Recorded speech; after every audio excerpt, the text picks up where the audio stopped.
Senator Eric Schmitt said he won't be apologizing to China anytime soon, as he opened up about a $50 billion lawsuit filed against him in retaliation for suing the country during his time as Missouri's Attorney General. It's totally ridiculous. They're just mad that we exposed their lies and their deceit. Missouri got a $24 billion judgment against them, and they don't like that. They unleashed COVID on the world. We sued them, and we won, he told the Ingraham Angle. In the suit, China declares that Missouri is an economic and reputational threat. Earlier this year, the Missouri Attorney General's office secured a historic $24 billion judgment against the country. Those named in China's lawsuit include the state of Missouri, represented by Governor Mike Kehoe, U.S. Senator Eric Schmitt, the Missouri Attorney General, including former Attorney General Andrew Bailey, now co-deputy director of the FBI. 5 years ago, Missouri sued China for causing and exacerbating the COVID-19 pandemic. They argued that China thwarted the production, purchasing, importing, and exporting of medical equipment. China is also demanding that Missouri officials issue public apologies on several American media and internet platforms. I've been banned from Communist China, and now I am being sued and targeted by Communist China in a $50 billion lawfare campaign, and I'll wear it like a badge of honor, added Schmitt. Honorable Eric Schmitt. Senator Schmitt represents the great state of Missouri in the United States Senate. Before his election to the Senate in 2022, Senator Schmitt served as the Missouri Attorney General and the treasurer of that state. The Honorable Jeff Landry, former colleague of ours. Jeff Landry serves as the Attorney General of Louisiana, a post he has held since 2016. Prior to serving as the Attorney General, he represented Louisiana's 3rd Congressional District here in the United States House of Representatives. Mr. John Sauer is a Special Assistant Attorney General for the Louisiana Department of Justice. He previously served as Deputy Attorney General for Special Litigation with the Missouri Attorney General's Office and Solicitor General of Missouri. He clerked for Judge Michael Ludick and Justice Antonin Scalia. And then Matthew Seligman. Matthew Seligman is a non-resident fellow at the Constitutional Law Center at Stanford Law School. His research focuses on election law, constitutional law, federal courts, contracts, and private law theory. He clerked for Judge Douglas Ginsburg. We welcome our witnesses today and thank them for appearing. We will begin by swearing you in. Would you please rise and raise your right hand? Do you swear or affirm under penalty of perjury that the testimony you're about to give is true and correct to the best of your knowledge, information, and belief, so help you God? Let the record show that each of the witnesses answered in the affirmative. Please know that your written testimony will be entered into the record in its entirety. Accordingly, we ask that you summarize your testimony in 5 minutes. We'll give a few more minutes, of course, to Senator Schmitt, and Attorney General Landry has been the courtesy, or has been the custom of this committee. And we'll start with Senator Schmitt. You know how that works here with the lights. Senator, you go, but like I said, we'll give you a little extra time there. We appreciate your service to our country and your state, and appreciate you being here today, and you're now recognized, Senator Schmitt. Thank you. Chairman Jordan, Ranking Member Plaskett, and members of the Select Subcommittee, thank you for the opportunity to be here today to discuss this important issue. The First Amendment is the beating heart of our Constitution.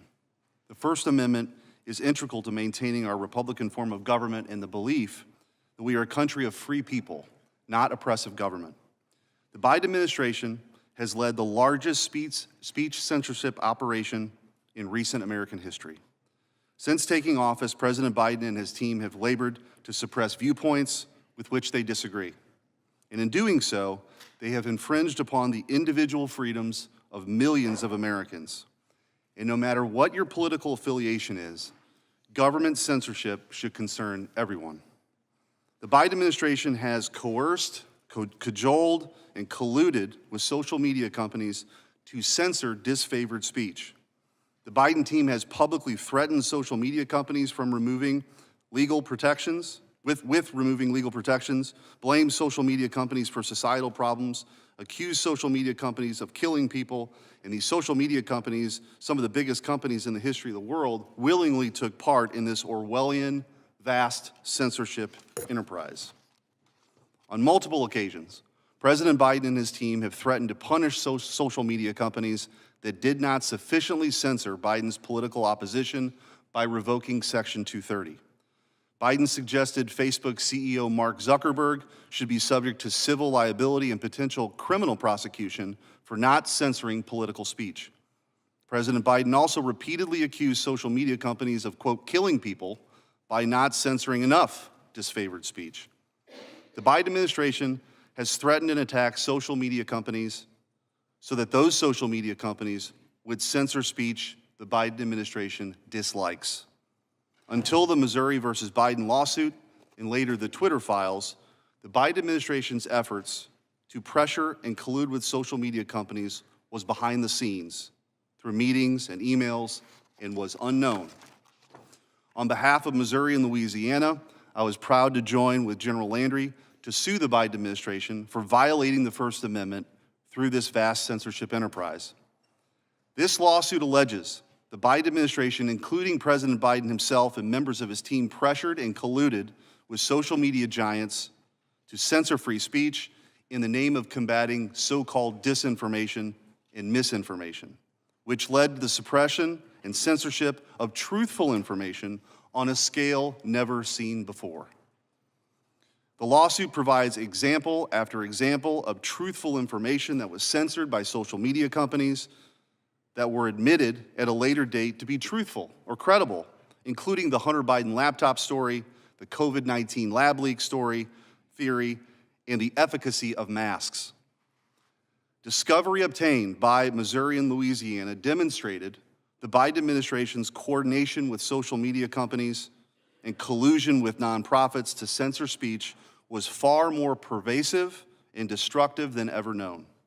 Documents reveal multiple White House officials, from the former press secretary to the digital director, relentlessly pressuring social media companies to remove specific posts or accounts or expand censorship practices.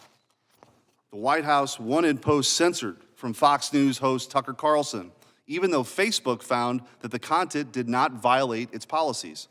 The White House also asked for unfavorable news to be put, quote, in context with specific talking points, along with amplification of Biden administration messaging and FAQs. Missouri and Louisiana also deposed Dr. Anthony Fauci. This deposition showed that when Dr. Fauci spoke, big tech censored.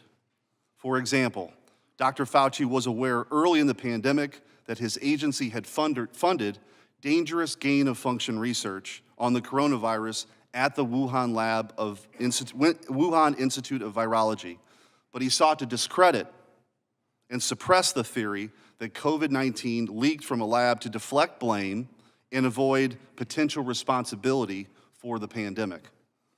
In his deposition, Dr. Fauci claimed 174 times that he could not recall, including about critical details related to gain-of-function research and other issues associated with the lab leak theory and the government's response to the pandemic. Because of Dr. Fauci's influence, social media platforms censored the lab leak theory and other COVID-19 viewpoints that Dr. Fauci and his cabal of experts disfavored.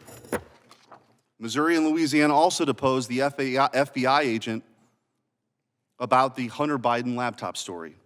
This deposition and relevant documents revealed that the FBI deliberately planted false information about hack and leak operations in advance of the Hunter Biden laptop story coming out in order to deceive social media platforms into censoring the Hunter Biden laptop story. The FBI also flagged social media accounts for censorship on a monthly basis and have an estimated 50% success rate in getting reported disinformation removed or censored. The Missouri versus Biden lawsuit also obtained documents revealing that multiple federal agencies have pressured and colluded with big tech or social media companies to flag and censor large number of accounts and posts, especially related to public health and elections. The federal government has even created public-private partnerships to expand its censorship reach. Without the Missouri versus Biden lawsuit and the subsequent disclosures in the Twitter files, Americans would have never known about the Biden administration's coordination, collusion, and coercion to censor speech. President Biden and his administration may lust for its own ministry of truth, but I, along with millions of Americans, will never stop fighting for the God-given right to speak your mind freely freedom of expression, freedom of speech. Americans have enshrined the First Amendment in our Constitution more than 230 years ago, for good reason and for times such as these. We cannot allow the Biden administration to infringe upon the freedoms that we cherish and that have been purchased by the sacrifice of millions of Americans. Freedom of speech is vital to our country and our people. In many ways, it's our pressure release valve. We must stop the Biden administration's threat to free speech so that America can remain the freest country in the history of the world. Thank you, Mr. Chairman.